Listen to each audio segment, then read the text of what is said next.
Sa gitna ng pagod, ikaw ang lakas ng puso ko.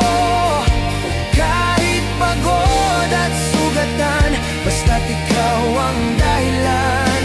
Muling lalaban dahil sa'yo, anak. Ikaw ang aking buhay. Ang dami ng online na trabaho, ngunit tila di pa rin sapat ito.